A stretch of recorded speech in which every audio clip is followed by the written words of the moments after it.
এই নতুন বাংলাদেশ, এই নতুন বাংলাদেশ আমাদের দেশটা তারেক রহমানের হাত করে আমরা পুনর্নির্মাণ করবো আবার সবাই মিলে ইনশাআল্লাহ।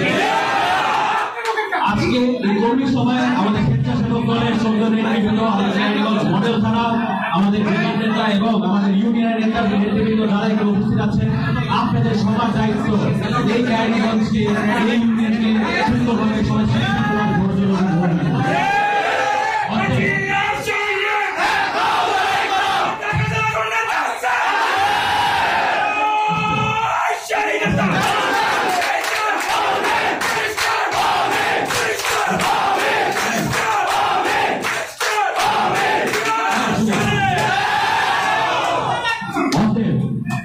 সবার অনেক দায়িত্ব। আমি জানি আপনারা এখানে এক একজন এই 16 বছর ধরে বাসায় ঘুমাতে পারেন না, মিথ্যা মামলা হয়রানির শিকার হয়েছে, আর্থিকভাবে পারিবারিকভাবে ক্ষতিগ্রস্ত হয়েছে। এই জন্য আমাদের কিন্তু ক্লান্ত হওয়া যাবে না। কেউ কি ক্লান্ত? সামনে অনেক কাজ, সামনে অনেক কাজ। আমাদের এই বাংলাদেশ আবার পুনর্নির্মাণ করতে হবে দেশটা তারেক রহমানের নেতৃত্বে ইনশাআল্লাহ। এটার জন্য আমাদের সবার সহযোগিতা আমাদের প্রয়োজন।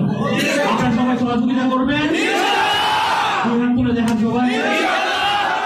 আপনাদের সবাইকে ধন্যবাদ। ইনশাআল্লাহ আমার বিশ্বাস এক একজন জিয়ার শরীর হিসেবে, এক একজন দেশের তারেক রহমানের শরীর হিসেবে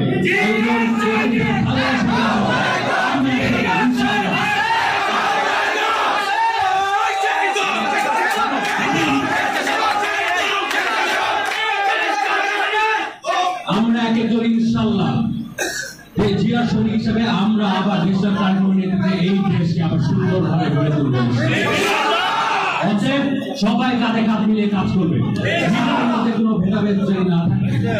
কারণ এই বাংলাদেশে এখনো হচ্ছে এই ষড়যন্ত্র করছে। অতএব সবাইকে কাজ করে রাখতে হবে। ভাইয়েরা, সামনে দুর্গাপূজা আসছে, দুর্গাপূজা আসছে। আপনারা এখানে সবাই স্বেচ্ছাসেবক কর্মীরা আছে এবং তাদের বিএনপি অংশগ্রহণের নেতৃত্ব আছে। আপনারা মনে রাখবেন ভাইয়েরা, বাংলাদেশে এই যে সংখ্যালঘু বলে এগুলা কিছু না, হিন্দু মুসলিম খ্রিস্টান এগুলা কিছু না। আমার রক্ত কি নীল, আমার রক্ত কি সবুজ? তাদের রক্ত কি নীল বা তাদের রক্ত কি সবুজ? আমাদের সবার রক্ত কি? অতএব আমরা সবাই বাংলাদেশি, আমরা সবাই এক একজন বাংলাদেশি।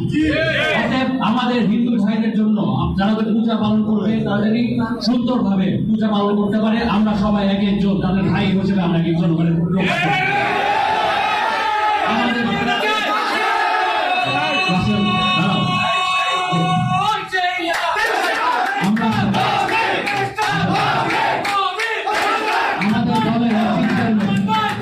আমাদের দলের অ্যাক্টিং চেয়ারম্যান বিশ্বাস করে যে যার ধর্ম নির্বিঘ্নে পালন করবে এবং আমরা ইনশাআল্লাহ আমাদের ভাইদেরকে সবাই আমরা ঐক্যবদ্ধ হয়ে একসাথে তারা যাতে সুন্দরভাবে তাদের পূজা পালন করতে পারবে, এটা আমরা সবাই সহযোগিতা করবো। ঠিক আছে ভাইরা?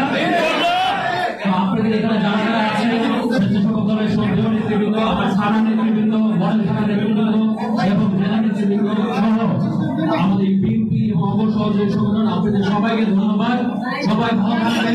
ইনশাআল্লাহ আমরা সবাই মিলে একসাথে কাজ করবো।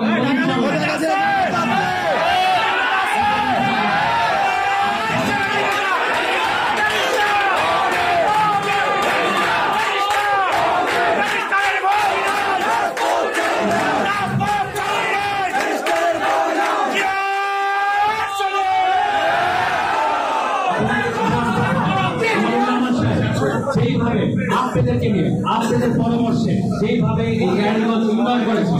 আমি মনে করছি ইনশাআল্লাহ আপনাদেরকে নিয়ে আপনাদের পরামর্শে ইনশাআল্লাহ জ্ঞানীগঞ্জ আবার একসাথে উন্নয়ন করবো। আপনাদের সবাইকে ধন্যবাদ। ভালো থাকবেন। আল্লাহ হাফেজ।